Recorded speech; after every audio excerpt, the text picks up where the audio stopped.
Good evening, everyone. Thank you. We're here to pay tribute and show some affection to a wonderful human being, Mr. David Schlundt, our guest of honor, who's sitting right there.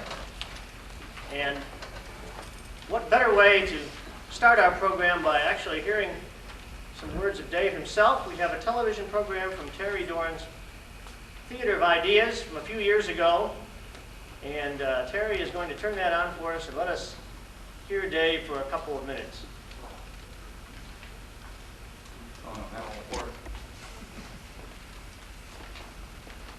Now the name of this show is Thoreau and Modern American. It was August 1989. Dave was one of the Save them. And David, we've kind of given you a framework to work in here, and now you can fill us in a little bit. I mean, philosophy is your specialty. Well, Terry, as I listen to there are some different points of view already that have come up even at the table here. Being selected to be the master of ceremonies for Dave, I'll do the best I can. Before I introduce them, I'd like to say a few words myself about my friendship with Dave. I've known Dave for 17 years. When I first came to work at Indiana Tech, his office was next to mine, and his last office was in a suite with me. And for 17 years, we debated and argued and discussed and had a lot of fun hashing out issues of one kind or another. In the 1980s, 3 or 4 times a week, Dave would get some of his wonderful music collection together and his video collection, and we'd open up an hour to any student or faculty member who wanted to come by. We'd see shows and then talk about them. We'd listen to classical music and jazz and popular music and talk about it. And we had some wonderful and stimulating lunches. Sometimes it was just Dave and myself. Sometimes we'd have 6 or 8 people there, students and faculty. Dave and I are kind of opposites. Someone once said, every man was born to be either an Aristotelian or a Platonist. And I am absolutely an Aristotelian, and Dave is absolutely a Platonist. And maybe that's why we became such good friends. Opposites attract. I always was analyzing everything, and Dave was always synthesizing everything. It's a wonder we could talk about anything, but maybe that was all for the good. Because we saw things in different ways and could bounce ideas off of each other, and some of his ideas I never would have thought of, and they really helped me, and maybe I had some ideas that he liked too, once in a while. And so I feel privileged that I've known Dave for the 17 years that I've known him, and happy we had those wonderful discussions and times over the past almost 2 decades. One more thing I'd like to say about Dave before I introduce our first speaker. Dave has so many interests: art, philosophy, anthropology, psychology, literature, history, religion, and above all, music. And one day I said to him, Dave, you're a lot like contemporary physicists who are working on a unified field theory. Physicists are trying to combine electromagnetic force and gravity and the strong and weak fields and try to come up with a system that explains everything. And Dave, that's what Dave's life work has been to some extent. To combine all of these fine arts and philosophies and ideas and mythologies into a system that makes sense of the universe. That's why his favorite words are holistic and synchronistic. And he's done a marvelous job with it. I don't think he has completely put everything together yet, but if he had, he'd have God's point of view, so Maybe you just had some glimpses along the way, and maybe that's enough. Well, our first speaker is my former boss. This is a person who's been a friend of Dave Schlundt's for more than 30 years, leader of the Rancher movement, an ordained minister, a teacher for many years, head of the psychology department at Indiana Tech, and a former acting president of Indiana Tech. And that, of course, is Meredith Sprunger.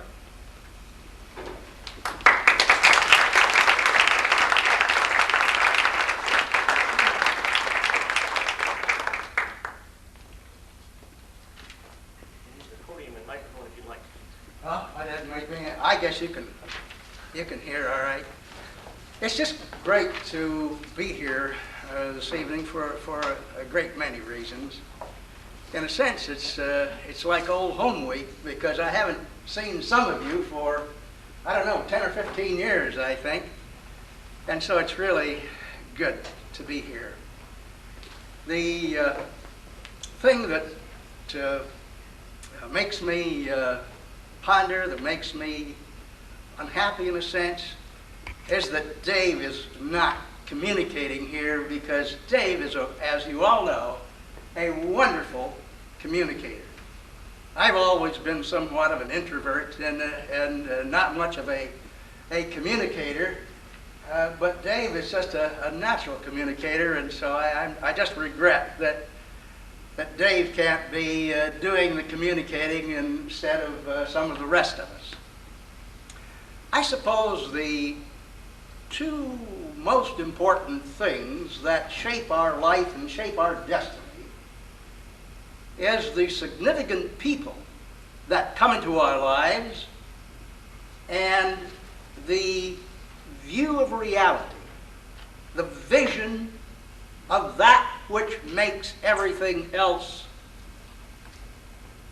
determine or shapes reality these are the two most important things that shape our lives, that cause us to go in one direction or another. And I'm real happy that I made Dave's friendship, I guess it was about 1957 or some such time. And a few months ago, Dave told me the day that he was introduced to the Urantia book. I think it was December the 31st, 1957. And he said that is probably the most significant day in my life. Well, I have a very significant day also. I discovered the Urantia book about a year before that. And Dave and I have, along with Herb Meisling, were sort of pioneers in a movement which we feel that hundreds of years from now will be recognized as something that is shaping the future of events on this planet. And so, realizing the great potential of the philosophy, the religion, the culture, the integration, the synergy, to use one of Dave's words, of the Urantia book, I realized that the average individual in the church was just not ready for this, and we needed to get into an educational institution so this broader, inclusive philosophy could be shared with the next generation. So I looked around, and lo and behold, I ended up at Indiana Institute of Technology. And after a year or two, I had the opportunity of bringing Dave and Herb Meisling into the faculty, and sort of the rest is history. As all of you know, Dave is a marvelously creative individual. He is a very knowledgeable person, almost encyclopedic. Sometimes I tend to remember things selectively. There's some people who just seem to remember everything and have an encyclopedic kind of mind. I always say maybe in the next life I'll get one of those kinds of minds, but Dave's one of those individuals that had this kind of integrating knowledge of all kinds of things. Science, art, music, philosophy, religion, he had his fingers in all of these things, and he tried to integrate them. And it seemed that he usually always had art and music along with any kind of presentation that he gave. It didn't make any difference whether it was on science, philosophy, religion, whatever. Dave incorporated it with music and art. I'm not a gadget individual. I even hate to carry around a book. But Dave would lug all kinds of things and go into the classroom and every place else. And he just integrated all of these things. I admire these kind of people, I guess particularly because I would find it so difficult to do that myself. Dave is an artist, and I guess I would say a religious philosopher, and he combined these things without seam or mesh, so to speak. I used to say you could tell what Dave had been reading in the last month or so, because you get into conversation, and he would sooner or later bring the latest book or the latest thing that he discovered, and I always sort of appreciated that about Dave. It sort of helped my own broader education. Dave is a fiercely independent person. I supposedly, well, I guess at least theoretically, I was his department head. And I was very sensitive to the fact that he did not brook any kind of domination or categorization. He resisted all forms of dogmatism, stereotypes, and he didn't wish to be classified himself. And if you tried to classify him, he would resist it and go in another direction. He used to say, I live in the cracks between isms, between positions, between schools of thought, between schools of theology, whatever. And he could go way far out, so to speak, and he always says, but I keep 1 foot back in reality. And he had this capability of interfacing. I don't care what you had or what you believed or what your theories were, Dave could get in there and dialogue with you. And but he said, I always keep 1 foot back so I know where I am. And this is he loved to build bridges. And his interest today is particularly in building bridges. He sometimes says a truth print of any concept is found in bringing all aspects and modalities together, and this really is the function of art. And that's why art and music was so important to him, because it could bring all of these functions and modalities together in a whole. Dave and I dialogued well together. I really miss Dave. And anytime we get in a discussion, we had a different emphasis, a different orientation, but we were always saw eye to eye, so to speak. We were like-minded in the sense that we saw the basics together. And even though his emphasis would be different and his orientation would be different than mine, we had a remarkable and long-lasting friendship that will go with us, Dave, not only in this life, but in the mansion worlds, and who knows what we're going to get into in the ages to come. But this is a sign of true friendship, where you can have different emphases, where you can argue, and yet be the most solid friends as we were.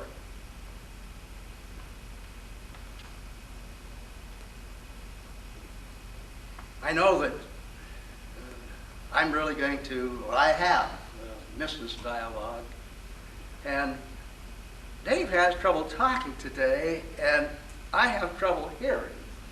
So we have some difficulties communicating.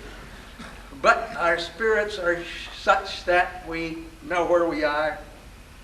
And I'm just delighted tonight, Dave, to recognize the amazing creativity that you have had in our relationship, that your contributions have enhanced my life and many others in this room.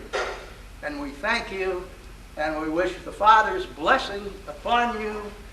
May He sustain and keep you and bind us together in the family of the Spirit. God bless.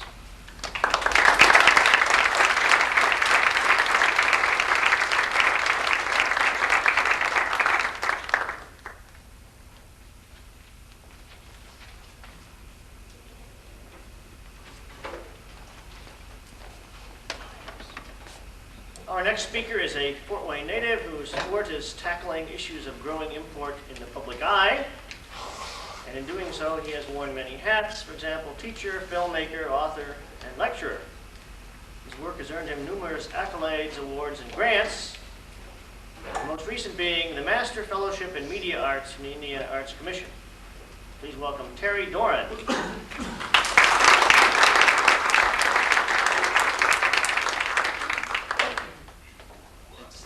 Just this week that I found out that I won the biggest award I've won, and that was the fellowship that Bob just talked about. And that really goes right back to Dave. Dave introduced me to a man named Chief Spotted Deer.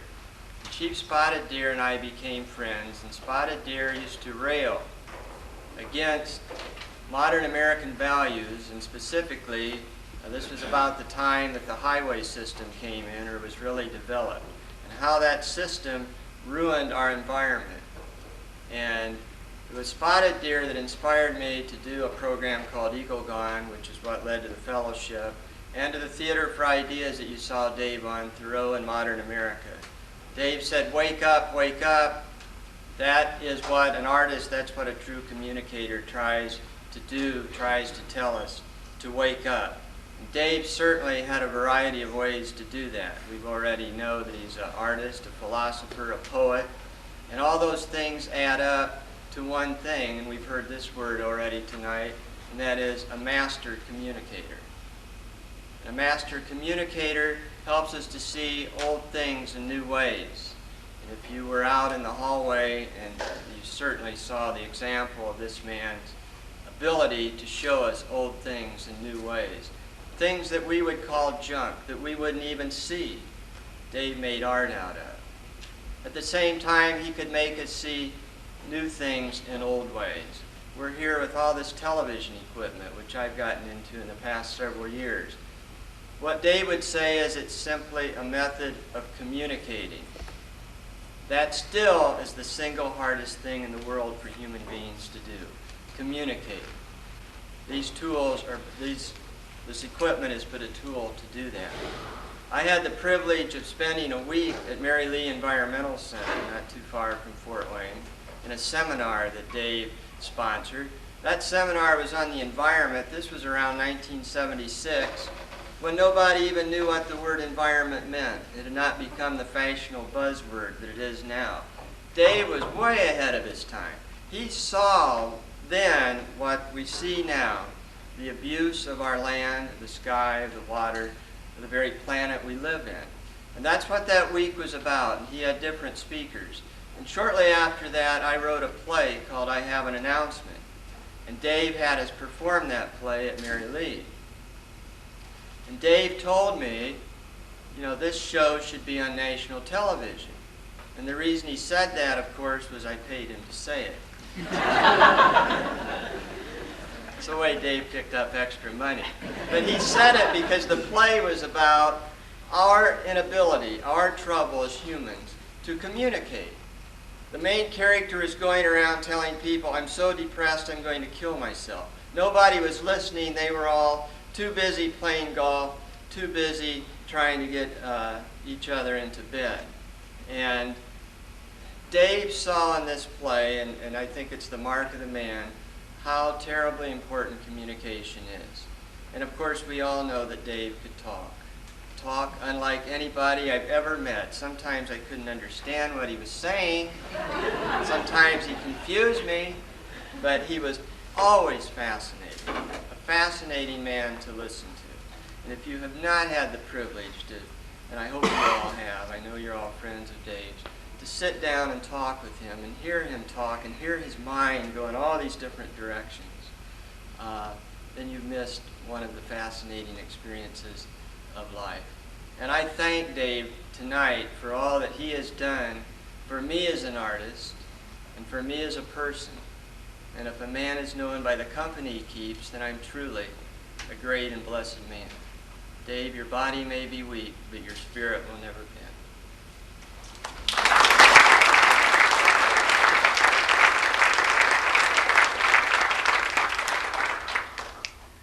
We're now going to hear half of a remarkable artistic team. The husband, who will be silent tonight, our husband's usually silent, is Jim Miller, an architect who has studied with Mies van der Rohe and consults and has worked in the formation of the Omni Art Design, a professional partnership and collaborative ventures.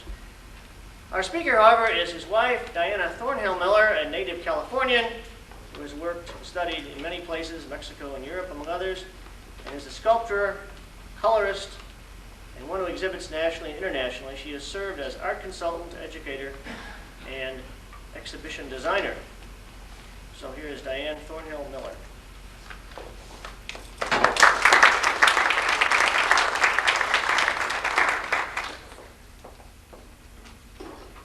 What he told you about was what an exhibition catalog said about me, but the thing that I'd like for you to know about me is that I'm also an assemblage sculptor like Dave. And that's one of the things that attracted us to one another. Dave came to art through philosophy and psychology and science. I came the other way from art to philosophy, and we found a lot of common ground. I want you to know that it's an awesome responsibility to describe Dave in any one of the many facets of his capabilities. And it's my job to tell you something about him as an artist. I guess I'd like to begin by using some of his own words and letting him describe himself. This is what he wrote for the exhibition to describe the assemblage work that is in the outer area. The universal design demonstrates an unfolding of a splendid mosaic of infinite richness, which is the beauty of creation's destiny, not a black hole of uniformity, but a star-spangled expanding universe. To view, then explore this infinity of truth, is to join the joyous dance eternally. It is the only loving thing to do. The object of art, as most of us know, is to show both what we want to portray and to also show ourselves in the doing. And so I think the making of art is the doing of philosophy. I believe that putting one's values into a tangible material form is actually doing philosophy. And I think that's what Dave has incorporated in all of his work. As other people have said, whether or not it was in one of the sciences or in others of the humanities or literature or in association with music and so on. I would like to read from one of his descriptions about some of his art, how he described the work. He said the sculptures are assemblages of cast-off railroad ties, nails, broken taillights, fan belts, chunks of wood, and discarded campaign buttons. I walk, he said, and I come back with my pockets filled with flotsam and jetsam. These are meditation walks that Dave has been doing for a number of years, and he calls his art a dialogue between intellect and emotion, a tangible bridge between the cerebral hemisphere of the brain, the right and the left. And Dave started talking about the difference between and the interaction between the right and the left brain activities long before other people were discussing those areas and had discovered them. He likes to use some of his favorite terms that stand for concepts of transformational illumination, synergetic activities, integrity, diversity, serendipity, holistic attitudes. All of these things can be seen in his assemblage art. And I want you to know that it is, no matter how strange it may seem to some of you, it is respectable art. It comes from a very long tradition, which we now can call constructivist art. People like Picasso, whom everybody knows, and David Smith, among many others, Picasso and his friends, and others like Calder, and now George Rickey, who is in that same tradition, continue the constructivist tradition. But it began a long time ago. Historically, the first people started assembling objects that were sacred or precious to them in various motifs and collections that gave them meaning.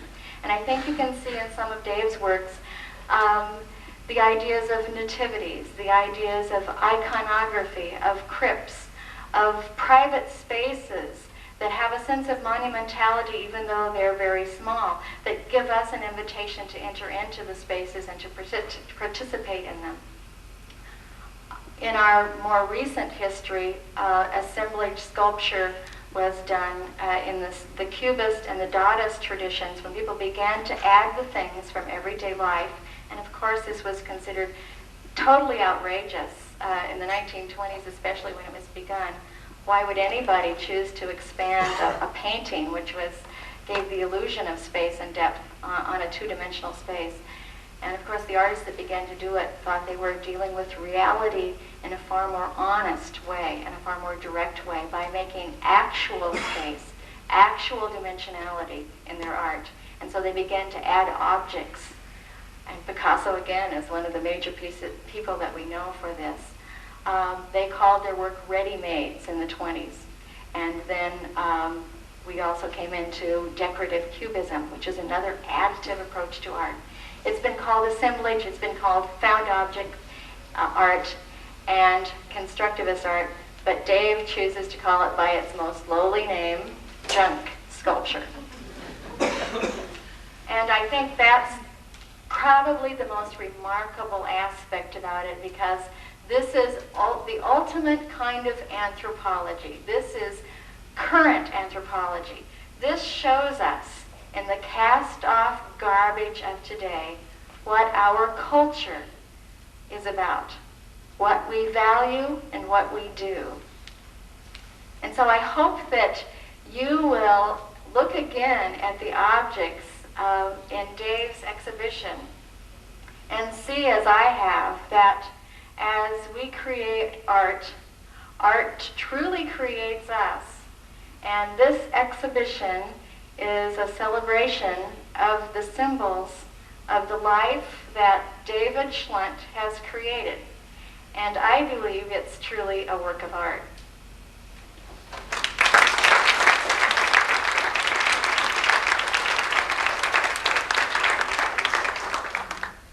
Our next speaker is David Kulicki, and he and his wife Marilyn have been friends with Dave for many years in the Urantia movement. Mr. Kulicki describes himself, and I'm going to read this exactly because I don't want to get it wrong. In relation to Dave, he describes himself as, quote, part of the mosaic which completes the ever-burgeoning musical quasi-philosophical reality which Dave has always sought to complete, but in the process of meeting people like me has come to realize that such resolution is not only impossible but folly to attempt. All right? While we're meditating about that, perhaps Mr. Kulicki will come to the front and share a few words with us.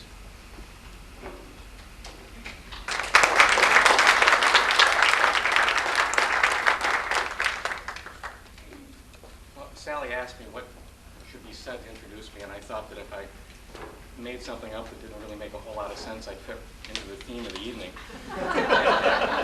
Having talked to Dave for so many times and so many nights, and getting a sense, I think, for who I was better because of those conversations. I didn't always come out with something articulate, but I did come out with a better sense of who I was and what reality was all about, I think.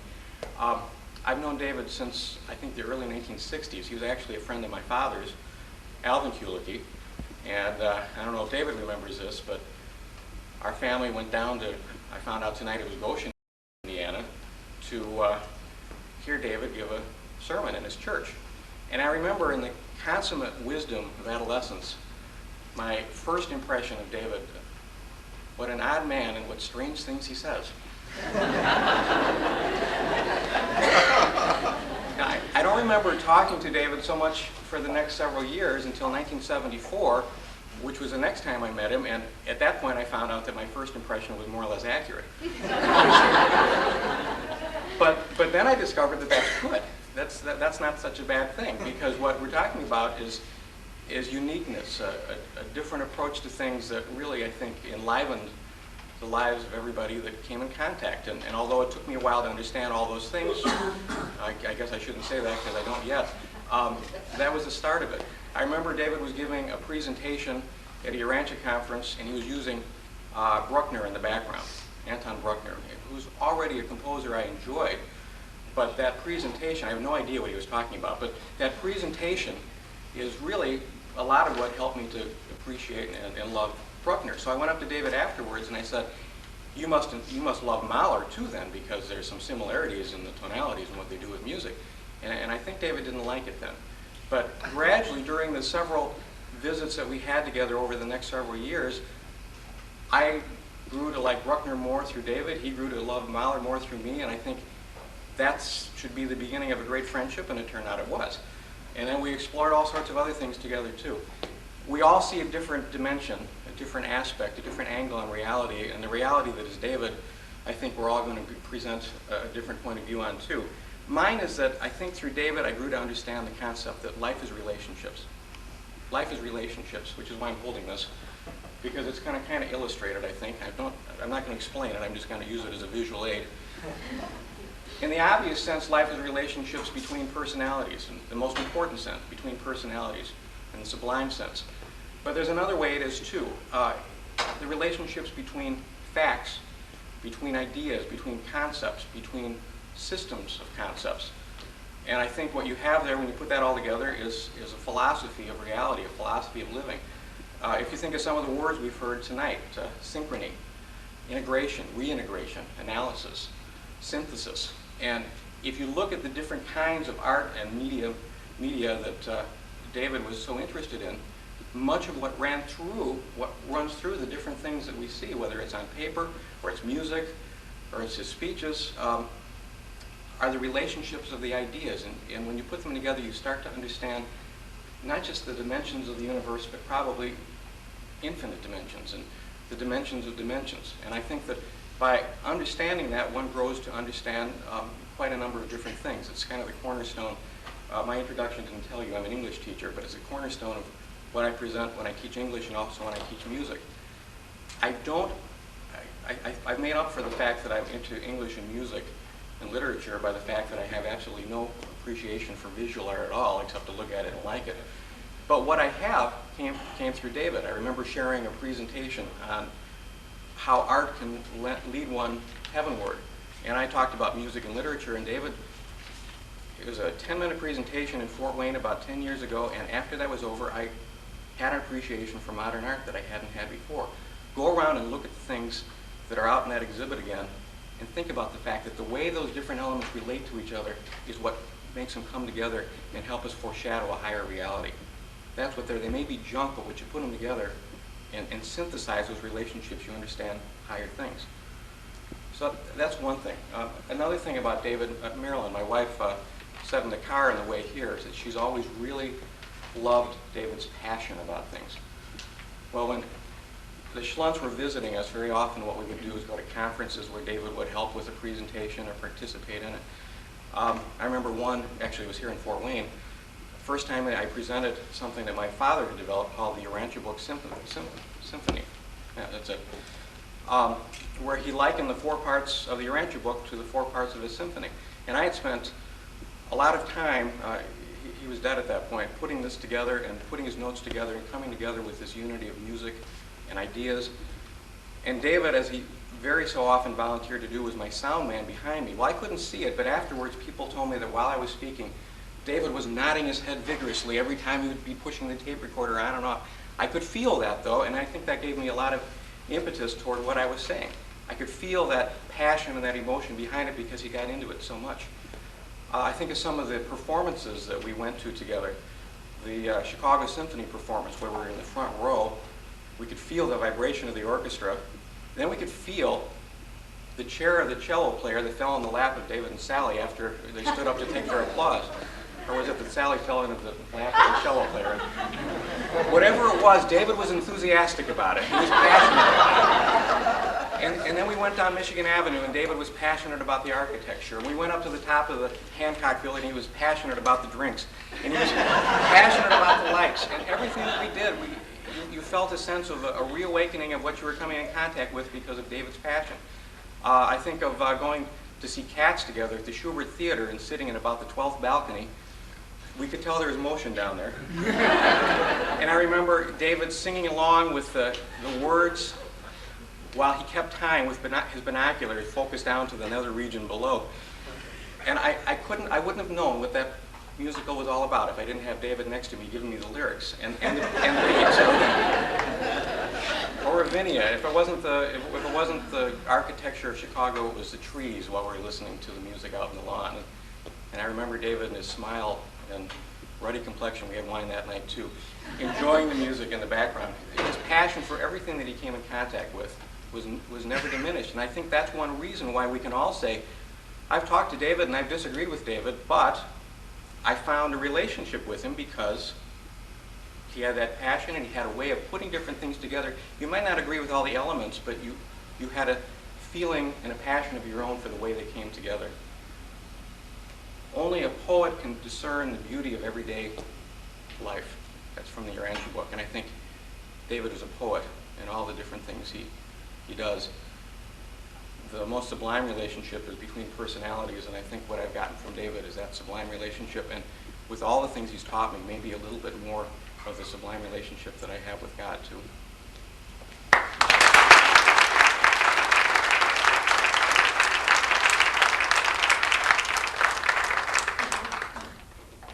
We're now privileged to hear a husband and wife team who've been friends of Dave's for more than 20 years. Their meeting constituted a dynamic meeting of the minds, which resulted in the ultimate formation of the Three Rivers Center here in Fort Wayne, a non-denominational spiritual center based on unity through diversity, one of Dave's favorite phrases. Please welcome Greg and Sue Myers.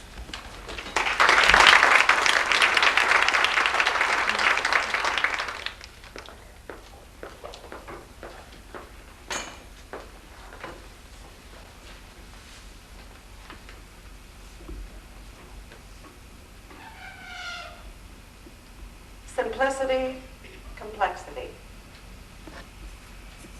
This is the letter to Dave. Dave, I remember the summer at Mary Lee. Work and play shops. Walking through the grasses. Playing with water dowsers.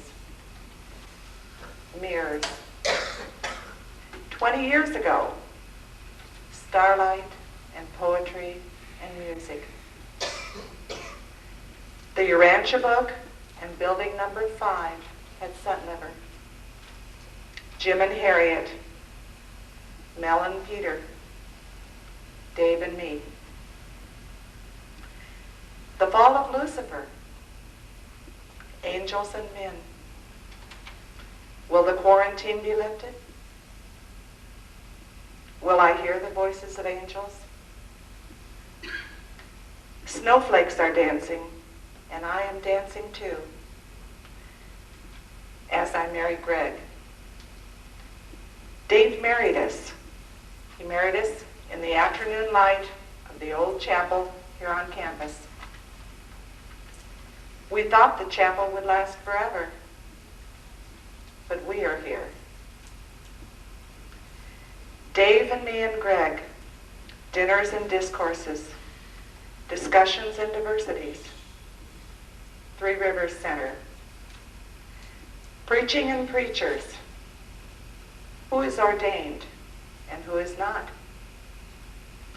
Prayers and ideas and fantasies. God and angels, Mary and Jesus. Buckminster Fuller, to talk or not to talk, to reinvent the world. Tetrahedrons and teething rings, mystery and more. Much, much more. Love, Susan.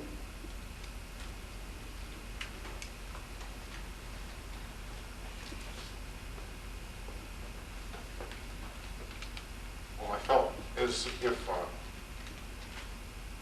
were sort of donning a persona as I put my jacket in to come up here. Susan and I surprise each other all the time, so I had no idea what she was going to say, so she surprised me.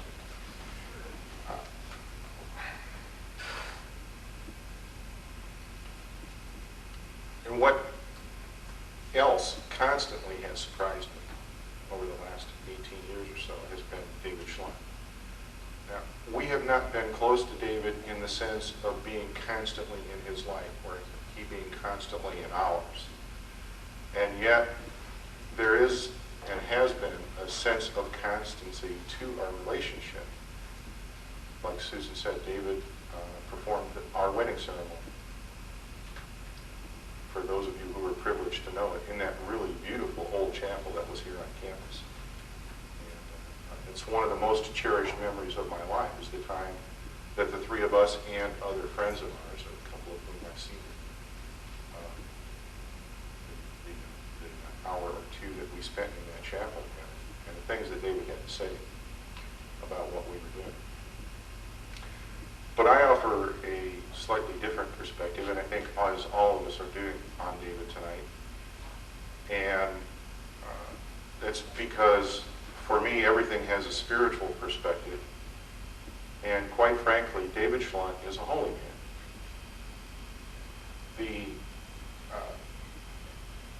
The name, and often the function, has been different throughout the centuries and throughout all different types of human societies. And the name might be minister, or medicine man, or warlock, or chief, or pastor, or shaman, or guru, or master, or brother, and many other names.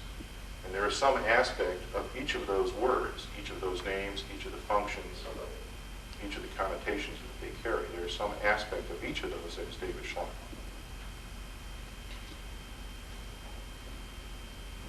The holy man functions at the center of society. And this is what we've been talking about tonight, each of us. David has always functioned at the center of things. He has always participated in rites of passage, marriages, funerals, blessings of all sorts.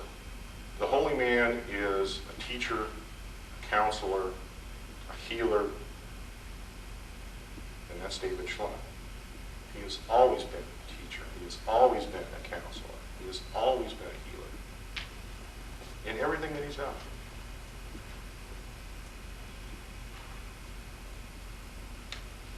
Now, the holy man also always lives at the edges of things, and in David's own words, as they've been so wonderfully relayed to us earlier this evening, he talks about living in the cracks. Well, that's where the holy man lives, and that's his job, is to function at the center and yet live at the edge, and to grasp that ever unfolding sense of new awareness, and to integrate it into the center of society, and to make all of us aware of that ever unfolding newness. And there has never been anyone that I have ever met in my entire life, and with whom I have ever interacted anyway, who has constantly challenged me with newness like David Schlundt. Just calling him on the telephone to confirm a lunch date becomes a 30-minute discourse on the latest thing that he's been reading, or the latest thing that's going on in his life. And it's always enthusiastic and passionate. Always has been.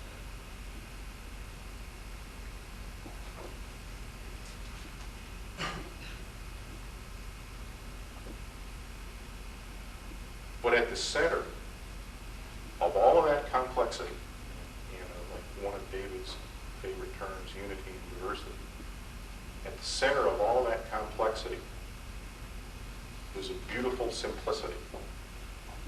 And one of the last, the last visit that Susan and I had with David recently, the last conversation that we had together, one of the things that we talked about were some impressions about what's happening at Medjugorje in Yugoslavia over the past 10 years with the appearances of Mary. And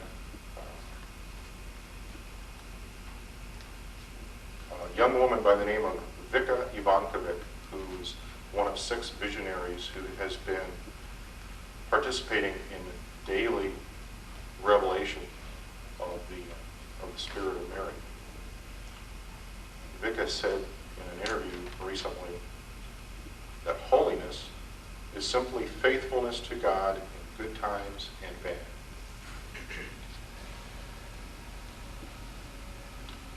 And for someone who personifies that, and who typifies it, and who makes it possible for others to receive it, David Schlundt is a holy man.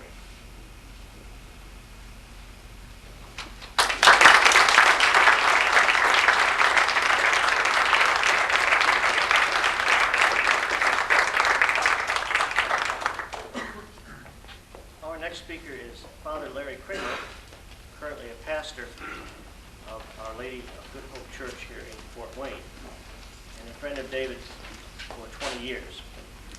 In Father Kramer's own words, I was a campus minister representing religion in the world, and Dave was teaching humanities in an engineering school. Father Kramer.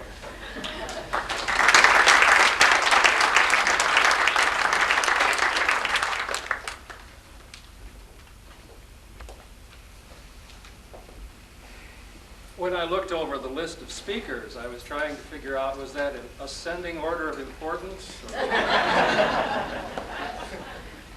Because next is Sally and Tavis.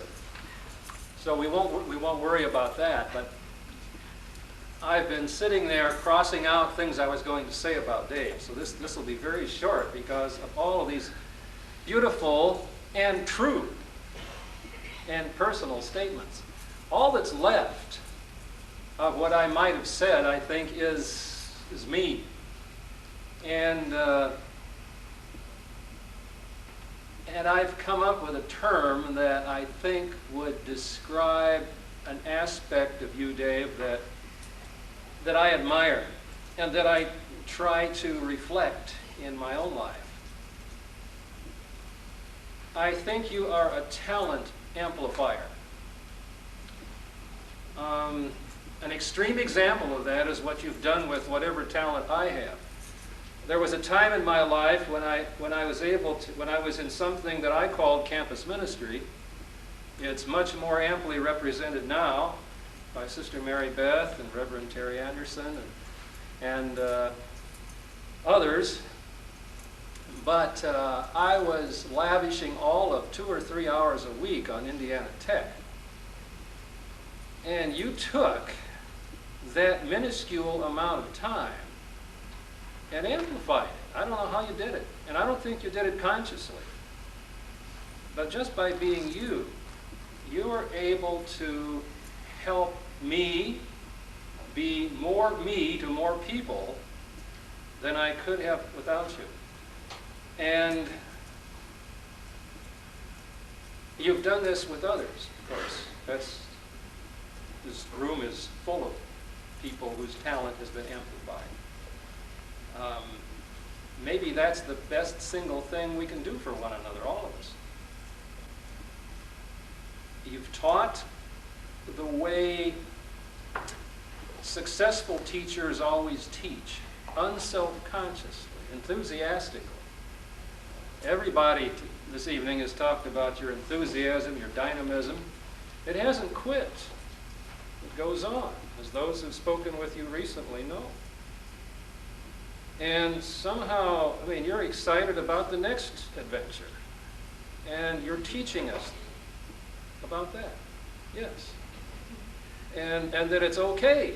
And that it's better than okay. It's wonderful.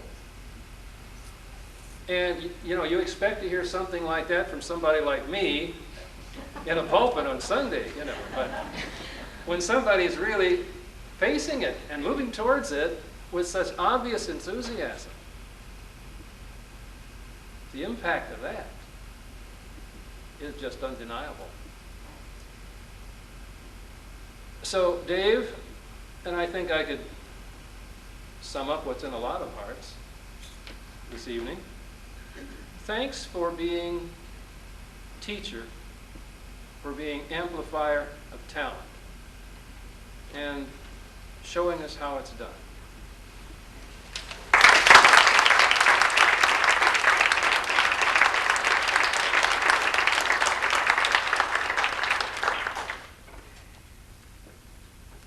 Our next speaker describes herself as Dave's forever cosmic companion, accompanying him through the diversity of myriad complexities, exploring all of creation's potentialities. Sally Schlundt.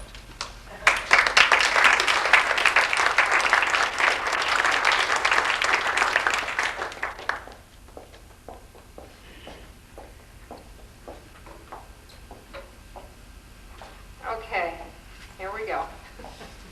What's it been like, this most recent expedition of Dave's? Needless to say, the time I've spent with Dave during this period has been wrought with distress and pain in many ways. But the gain far exceeds any discomforts. From January through March of this year, I spent nearly every day with Dave before I went into the nursing home. And those days will be preserved in my memory forever as some of the richest days of my life. There are moments that just cannot be replaced by anything more wonderful. For instance, it was customary for me to wheel Dave into the bathroom, up to the sink, so he could brush his teeth. Often I would leave the room for a time so he could splash around at his heart's content without feeling hurried.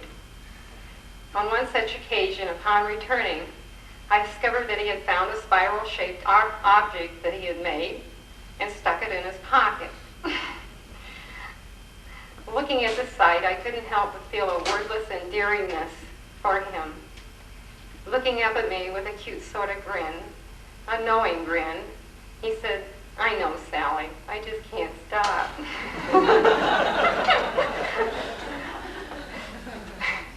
No, Dave has never stopped. Being true to his nature, as has been in all aspects of his life, Dave's experience of dying hasn't taken place without new insights popping out all over. Once listening to an audio tape he had concocted, I said to him with excitement, "Dave, this is you cooking on all burners." He commented by saying, "Of course, Sally, going out of the tunnel, you let go." Although letting go for Dave has been understandably traumatic, but in many ways he has considered himself fortunate to be going through the experience. When things are collapsing, he said, the dynamic becomes visible. When you begin to die, you begin to see why you are living. We are living here to weave our own unique fabric upon the universe. This is my takeoff point. For the past year, having become alert to the transitory inevitabilities at hand, you like that? Or spawned by the awareness of Dave going out the door, pen in hand, I started taking notes. I feel fortunate having been part of this so rare a process, and not merely part of it as a detached observer, but with all of me there, feeling it about Dave and with Dave every inch of the way. This is just the beginning, Dave. What I will be attempting to do is to present to you in capsule form Dave's journey up to this point, to share with you what Dave would say himself, as best I can, if he were standing up here instead of I. Dave refers to this period of time as exiting through the tunnel, thus the title of this presentation. When it became obvious back in the early part of 1990 that Dave's condition was apparently irreversible, the strong signs of acceptance started to present themselves. Dave not only came to terms with his fate, he found peace with it.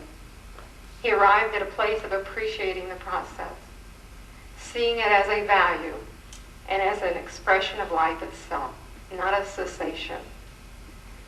Dave early on spoke of an increased appreciation of the vital link and interplay between our human and soul selves. He has expressed the idea of opening everyday consciousness to soul consciousness, for each feeds the other, he says. Life, he says, is simultaneously tasting the bitter with the sweet, the pure and the adulterated, eventuating in the dynamic yearning of the soul, the perfection hunger propelling us toward the center core of eternity. Connectedness and relationship are words he has increasingly harped on. Life and death are connected, he says. This isn't an original thought by any means, but lately the concept seems more real to him. He explains that life and death are connected, and so are all of the realms of the universe. Death, he says, is an absorption into another context, although not separate from this context. In valuing this team-up of life and death, he once made the following remark. If you're really in the whole, that's W-H-O-L-E, death as a transition is a healing process. Just another aspect of the growing process. Another aspect of what living is all about. Seeing it as transition, David hasn't been overwhelmed by the fear of death. The most troublesome element, of course, has been the gradual loss of control. But even in that, he sees there is something the universe is telling him. Through this experience, he has begun to see the greater, over-controlling, interconnecting mechanism of the universe. His mounting vulnerable state has sensitized him to the sense that something bigger than ourselves is invariably running things. Such a realization reduces us to trust. Dave said to me once, we have to yield to the process as it sweeps us away to the unknown. As many of you already know, Teilhard de Chardin has been a crucial influence in Dave's thinking. At the onset of Dave's condition, he returned to Chardin's thoughts. Certain key passages from the divine milieu, especially, speak directly to this apparent ending phase of his life, leaving him with a deep sense of peace. Chardin describes death as the definitive transformation, the agent which rejoins us with God. While here, ours is a temporary detachment. The life career, according to Chardin, is but temporary, a detachment necessary to develop the center of our personality to its utmost limits. Death is the occasion to which God reconnects with us. Dave has found the following statement especially descriptive, the essence of what Chardin is driving at. God must, in some way or other, make room for himself, hollowing us out and emptying us, if he is to finally to penetrate into us. And in order to assimilate us in him, he must break the molecules of our being so as to recast and remodel us. The function of death is to provide the necessary entrance into our inmost selves. It will make us undergo the required dissociation. In short, Dave says, physical death is oftentimes the only way of striking step with the next stage of our development. Also, Dave regards us humans and God, the finite level of existence and divinity, as intimate co-creators, both utterly dependent upon the other for expression and development. He has this to say, God would be locked into the infinite if it were not for the finite. The infinite is the liberator of God. Wow. Such is the opportunity for giving birth to whole new realities. You might say that God is birthing and rebirthing himself constantly through us. This is what Dave said. Describing the character of this dynamic co-partnership, Dave expressed the following. The essence of God's creativity is creating a field of infinite possibilities, connecting all of reality meaningfully through personality and mind, resulting in a synergy among elements that don't seem to have any meaning by themselves. If heaven is a field of dreams, he says, then finite reality is a field of possibility. Only out of a sea of chaos and mystery can a whole level of creativity be possible that could never be known in static perfection. This is what art is all about, he says, creating something absolutely new, That happens with all art. Dave refers to the demarcation line separating the soul from everyday consciousness, the spiritual from the physical, as a noble division. Spirit alone is blind to depth of vision. Both the finite and the infinite need to be straddled. If you try to leap into the spirit by escaping the physical, you're demonstrating monocular vision. Binocular vision is the result of having both eyes open, constituting a dynamic dialogue between the two. Such is the dialectical process between soul and everyday consciousness. If totally immersed in either the material world or in the spiritual, he says, you're able to experience peace. But we're at a junction point between the two, so peace is impossible for us human beings. Dave claims that not only is satisfaction unattainable, it is also unadvisable. Satisfaction means the stifling of the creative tension between soul and everyday consciousness, which continually prods us forward. According to Dave's thinking, as a result of his living here, he is more, not less. I'm not going to become less, he says. I'm going to become more when I leave this shell. And with a certain glint in his eyes, an expression we have all seen, it happens whenever an idea strikes Dave just right. He said, we are really eternalitors. Nothing is final about it. Quoting again from Chardin, Dave read to me the following. Each reality attained and left behind gives us access to the discovery and pursuit of an ideal of higher spiritual content. Those who spread their sails in the right way to the winds of the earth will always find themselves borne by a current towards the highest sea. The right way, according to Dave, is living life as it's intended to be lived, having that which is imperfect act as a catalyst for growth always. He says it all, actually, in this one statement. When living in a junkyard, he says, build sculptural assemblages. When encountering a manure pile, learn to be a gardener. And again, quoting from an earlier statement, we are living here to weave our own unique fabric upon the universe. The dynamic growth process, he states, is such that you never go back home. Rather, home is always changing. I find it appropriate at this point to quote an often used declaration by Dave. If it isn't this way, it ought to be. Reality, he explains, can't be anything less than our higher, deeper, most mature thoughts. If we can dream it, then it must be possible. Once you envision higher, deeper, mature realities, you can't believe less than that, he says. It's sheer cowardice to believe less. You have to have the courage to have the vision, and the courage to step into it, and the courage to stay in the vision. Currently, Dave's waiting for his vision to be realized. For the past year, Dave, on repeated occasions, declared that he was certain that his time had come.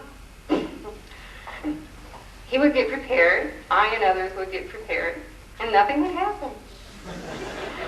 I liken this state of affairs to a Shakespearean play, where major characters appear to be dying, only to pop up again with some other profound statement. Back in January, I recall him announcing to me, I'm going today. Getting wise to him by now, I asked skeptically, today, Dave? Are you sure? Then responding with a certain childlike impishness on his face, he said softly, I may not. Out of orderliness, I may not. In Ecclesiastes, we hear about how there is a time for everything, a time to be born and a time to die. The challenge, Dave says, is to know what time it is.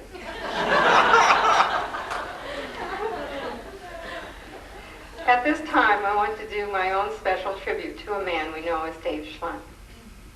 In describing him, words hardly do justice because he is such a multicolored, richly tapestried individual who is always excitedly attuned to the various cusps and interfaces of every corner of the universe. Recognize some of those words, Dave?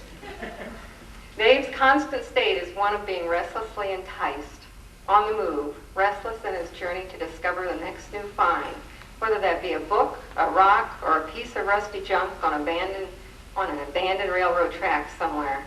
Dave is one enraptured by life, and this has expressed itself in his love for music, art, and new ideas.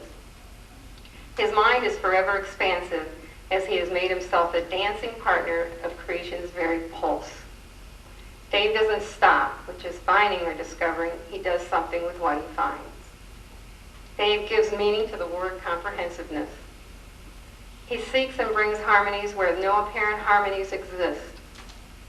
Like a cook, he reaches into the farther stretches of reality, pulls things together into a rich mixture or soup of some sort.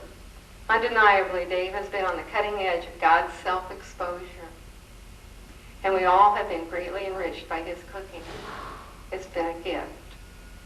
In describing Dave's gift to us, my son Ron put it so well when explaining Dave's particular impact on him.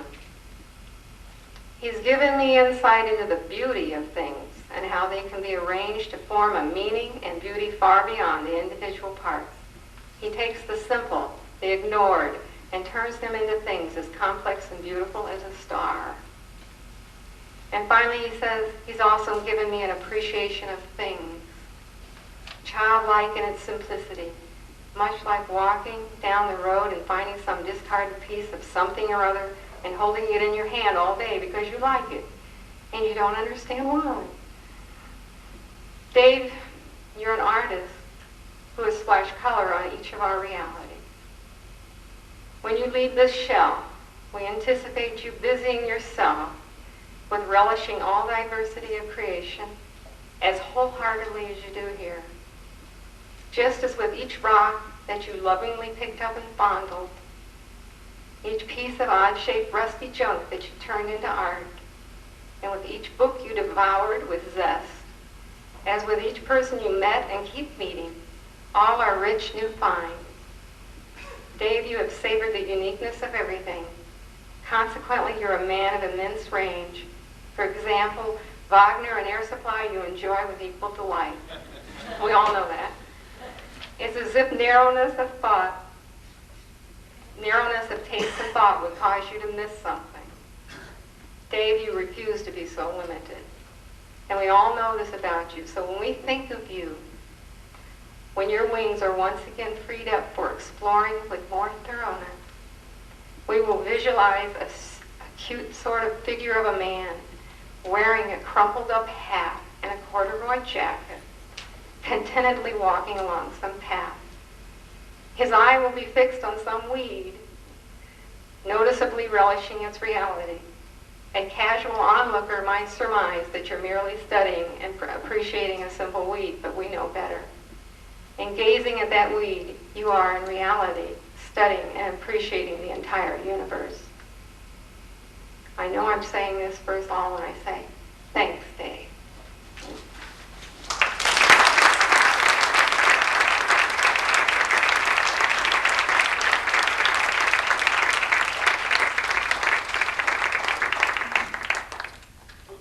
Prior to our last announced presenter, is there anyone in the audience who is not on the official list that would like to say anything?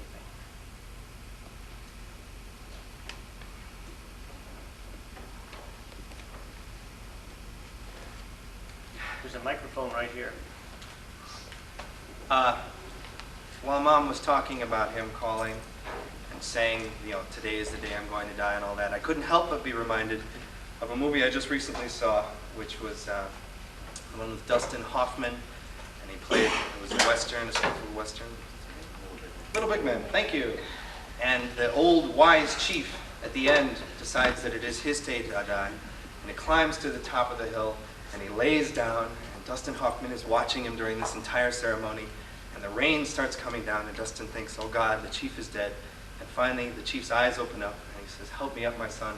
And he says, sometimes the magic doesn't work. And that just made me think of that, and I don't know why I had to bring that up. Anyone else? Well, our last presenter is going to be a musical presenter rather than a speech. This is Tavis Schlundt, who is a junior majoring in psychology at Indiana University, and he'd like to give a tribute to his dad on the piano.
Videotape will be available for $10, and there'll be a sign-up sheet somewhere. Where will that be? Everyone is pointing everywhere. Over here, yes. Sign up with this lady.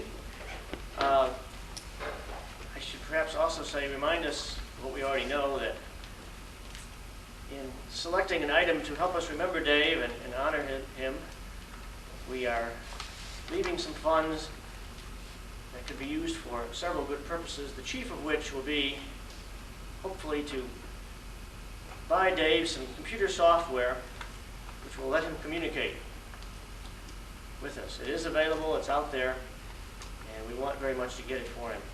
So when we're through, I hope we can return once again to the other room and find something or things we'd like and help contribute to this worthy cause.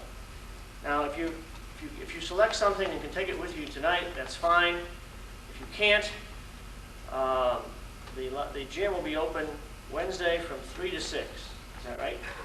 We can't have it open endlessly, but at that time you can come back and pick up your item also.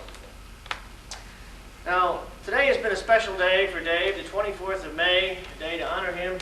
The 23rd of May is also a very special day for Dave. The 23rd of May is Dave Schlundt's birthday.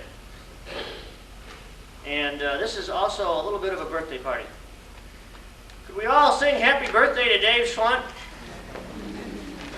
Happy birthday to you. Happy birthday to you. Happy birthday, dear Dave. Happy birthday to you.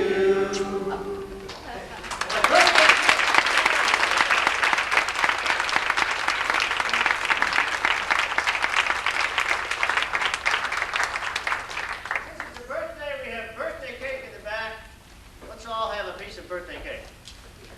Thank you for coming.